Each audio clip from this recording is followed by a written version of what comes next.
Hello students, how are you? I hope all are fit and fine.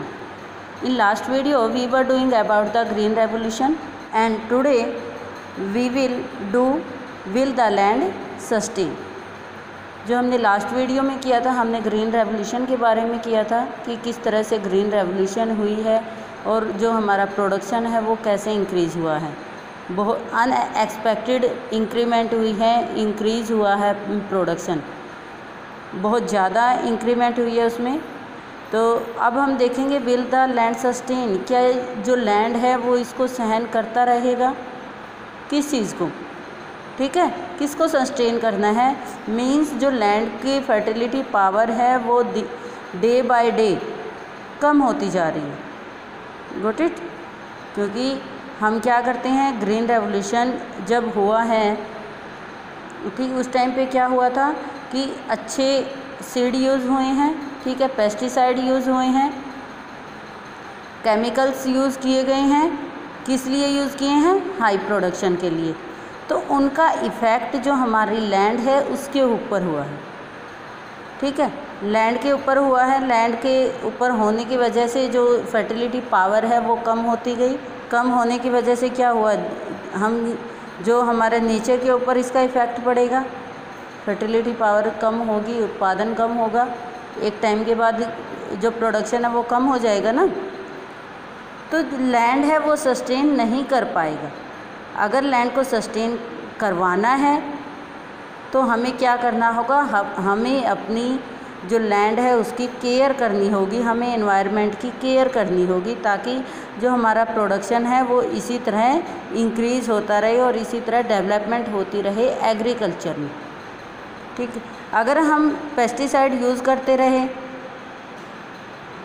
Other resource use करते रहे high production के लिए और हमने अपनी फर्टिलिटी पावर को नहीं देखा है कि लैंड की फर्टिलिटी पावर किस तरह की है, तो आने वाले टाइम में क्या होगा, प्रोडक्शन बहुत कम हो जाएगा।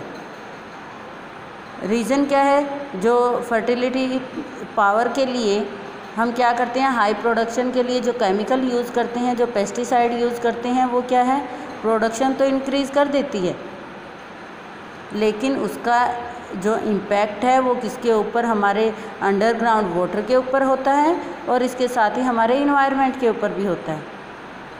और जो हम खाते हैं हम ह्यूमन बींग्स के ऊपर तो होता ही है, ठीक है। तो इसके लिए लैंड भी सस्टेन नहीं कर पाती है और सोसाइटी भी सस्टेन नहीं कर पाएगी। इसलिए हमें क्या करना होगा कि हमें उसकी केयर करनी होगी, ठीक है। हमें ज़्यादा से ज़्यादा पेस्टिसाइड यूज़ ना करके ऑर्गेनिक चीज़ों को यूज़ करना होगा, जिससे क्या है, जो बैलेंस बना रहे। यहाँ पर एग्जाम्पल भी दिया गया है, प्रोडक्शन को ग्रो करने के लिए हम पेस्टिसाइड यूज़ करते हैं, अदर केमिकल यूज़ करते हैं, ठीक है, जिसकी वजह से क्या हो रहा है, प्रोडक्शन तो ग्रो हो जाता है, जो हमारा उत्पादन है वो तो एकदम बढ़ जाता है, लेकिन क्या होता है, जो केमिकल्स यूज़ करते हैं उसके कुछ पार्टिकल्स हैं वो किस में, हमारी सॉइल में रह जाते हैं। सॉइल उनको ज़्यादा टाइम तक अपने पास नहीं रखती, ठीक है, तो वो वहाँ से कहाँ जाते हैं, या तो अंडरग्राउंड वाटर में चले जाते हैं या रिवर्स में चले जाते हैं बहकर, ठीक है, रिवर्स लेक वगैरह में चले जाते हैं, जिससे क्या होता है, वहाँ का जो वाटर है वो पोल्यूटेड हो जाता है। तो वाटर पोल्यूटेड होने से क्या होगा, जो ड्रिंकिंग वाटर आएगा वो भी पोल्यूटेड होगा, जिससे डिसीज़ फैलेंगी। जब हम पिएंगे हमारे घरों में वो आएगा तो उससे क्या होगा, डिसीज़ फैलेंगी। तो ये साइकिल है वो डे बाय डे इंक्रीज़ हो रहा है और जो बहुत ही उसका इम्पैक्ट है, जो उसका प्रभाव है वो बहुत बुरा हो रहा है, ठीक है। इसलिए हमें केयर करनी होगी अपने एनवायरनमेंट की और अपनी लैंड की। यहाँ consumption of chemical fertilisers in Punjab is highest in the country.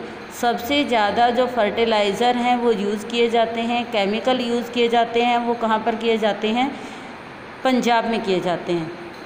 और वहाँ पर क्या हो रहा है, पंजाब में डे बाय डे जो लैंड डिग्रेडेशन हो रहा है, सॉइल की जो हेल्थ है वो डिग्रेड हो रही है, यानी कि कम निम्न होती जा रही है, ख़राब होती जा रही है, फर्टिलिटी पावर उसकी कम होती जा रही है, और जो भी हम वहाँ पर ग्रो करते हैं वो एकदम प्योर नहीं होता, क्योंकि जो पेस्टिसाइड और केमिकल्स होते हैं उसके कुछ ना कुछ पार्टिकल्स हैं वो हमारे क्रॉप्स में, फसलों में आ जाते हैं, और उसके बाद वो कहाँ जाते हैं, ह्यूमन बॉडी में जाते हैं। ठीक है, जो इट मीन्स क्या है, cost of cultivation is rising very fast. Cost cultivation तो फास्ट हो रहा है, ठीक है, लेकिन जो केमिकल्स यूज़ कर रहे हैं उसका इम्पैक्ट हमारे ऊपर नेगेटिव हो रहा है। Got it. नेक्स्ट हमारा टॉपिक है how is land distributed between the farmers of Palampur, कि जो पालमपुर में किसान थे उनके बीच में लैंड किस तरह से डिस्ट्रीब्यूट था, उसके बारे में हम यहाँ पर देखेंगे।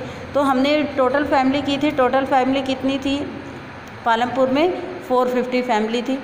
450 फैमिली में क्या था, 150 फैमिली जो है, 1/3 फैमिली हैं, उनके पास कोई भी लैंड नहीं है, कल्टीवेशन के लिए उनके पास कोई लैंड नहीं है।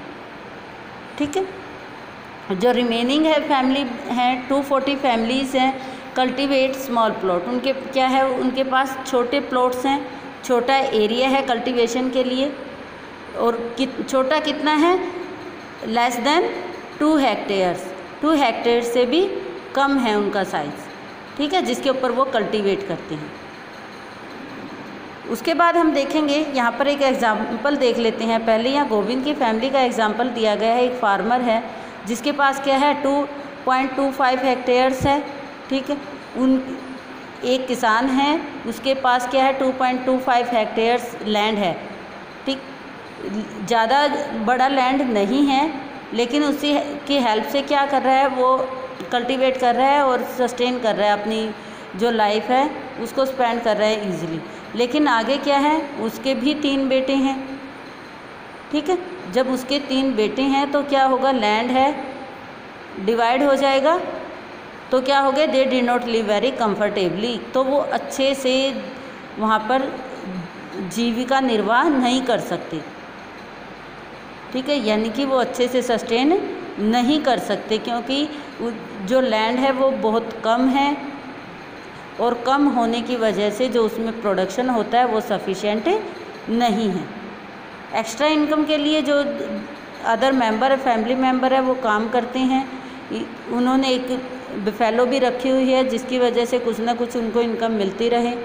ठीक, सम ईयर आफ्टर गोविंद की डेथ के बाद क्या होता है, वो जो प्लॉट है, जो उनकी 2.25 हेक्टेयर लैंड है, वो डिवाइड हो जाती है किन के बीच में, तीनों बच्चों के बीच में। 3 बेटे हैं ना उनके बीच में डिवाइड हो जाती है, और एक के बीच कितनी आती है, 7.75 हेक्टेयर लैंड आती है, जिसकी वजह से वो सस्टेन नहीं कर पाते उसके ऊपर, यानी कि उनकी फैमिली है, उनका गुजारा नहीं होता। अपनी फैमिली की बेसिक नीड को पूरा करने के लिए गोविंद है या अदर जो ब्रदर हैं उसके, गोविंद के, वो अदर इनकम सोर्स फाइंड करते हैं। ठीक है, ताकि एडिशनल उनको कुछ काम मिल जाए और वो अपना जो लाइफ स्पेंड है वो कंफर्टेबली कर सकें। इस तरह यहाँ पर देखते हैं हम, you can see large number of small plots scattered around the village in the picture. जो हमने पिक्चर यहाँ पर देखते हैं, जो लैंड है वो कुछ छोटे हैं, कुछ बड़े हैं।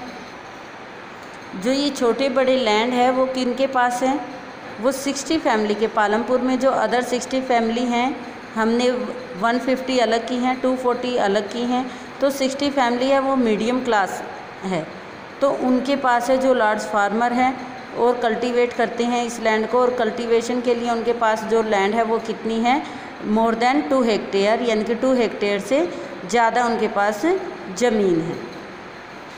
तो इस तरह ये सारा डिस्ट्रीब्यूशन है कि किसके पास कितनी है। 1/3 पीपल हैं, यानी कि 150 जो लोग परिवार हैं उनके पास 2 हेक्टेयर से भी कम लैंड है, और जबकि 60 पीपल हैं उनके पास 2 हेक्टेयर से ज़्यादा है, यानी कि जो ज़्यादा लैंड है वो कम लोगों के पास है, और जो ज़्यादा लोग हैं उनके पास बहुत कम लैंड है।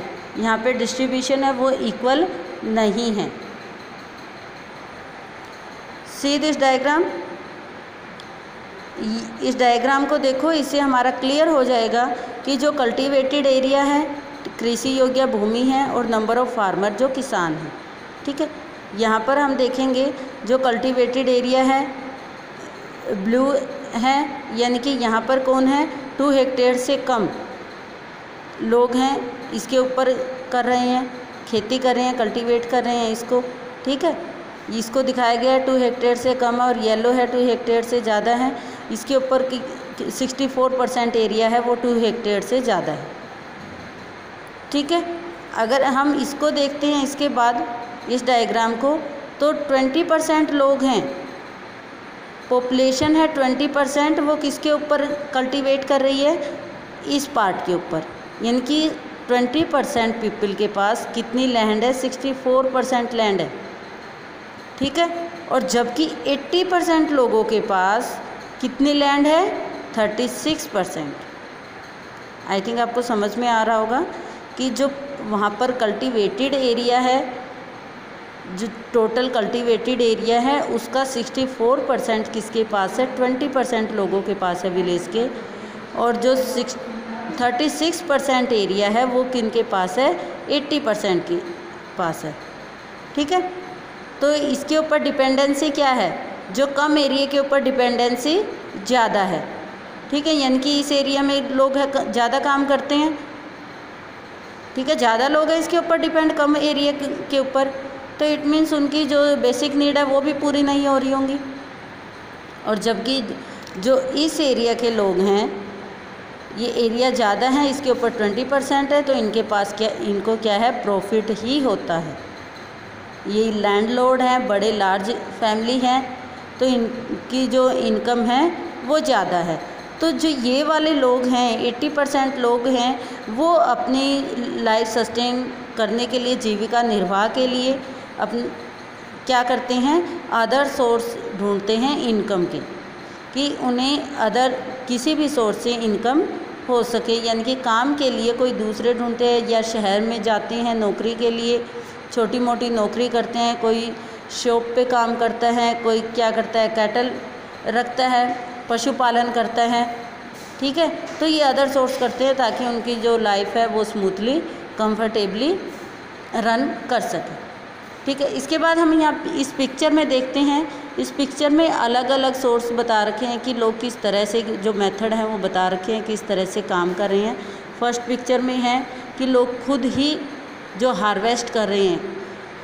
ठीक है, जो फसलें हैं उसको खुद काटते हैं, यहाँ पर पेस्टिसाइड किया जा रहा है, स्प्रे किया जा रहा है।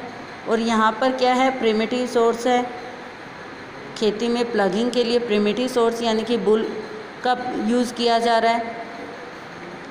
यहाँ पर भी प्रिमिटिव सोर्स का यूज़ हो रहा है, बुल का सोर्स यूज़ हो रहा है, बुल का।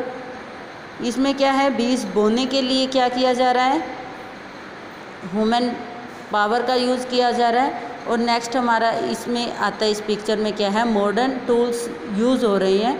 किसके लिए यूज़ हो रहे हैं, कल्टीवेशन के लिए।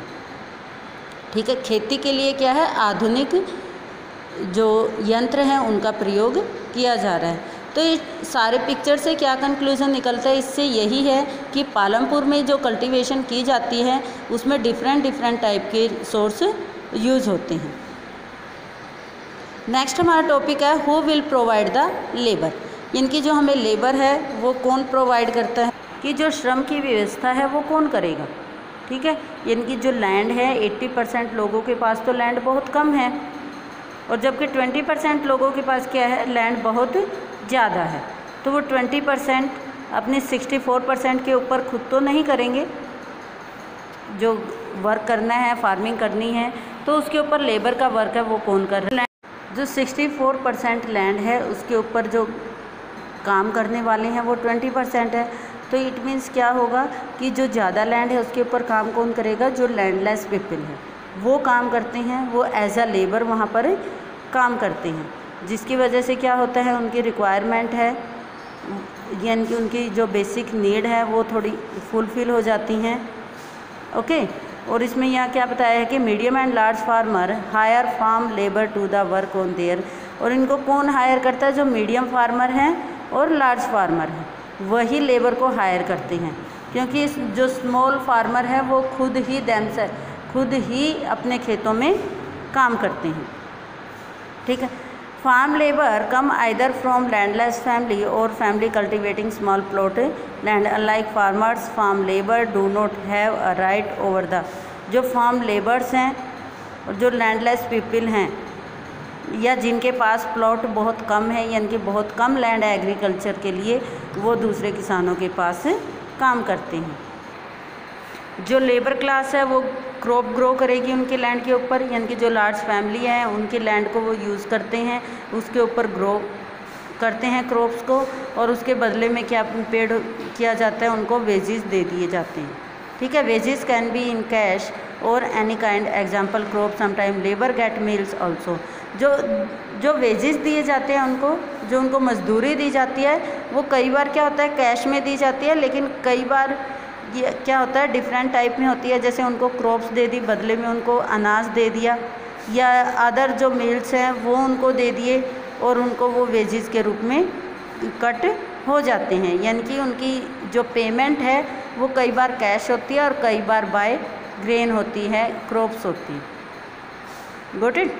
आपने अपनी आसपास जो विलेज की फैमिली है देखा भी होगा, क्या होता है जो काम करने वाले हैं कई बार क्या है अनाज लेके जाते हैं और कई बार क्या होता है कि पैसे लेकर जाते हैं। Wages very widely from region to region, from crop to crop, from one farm activity to another.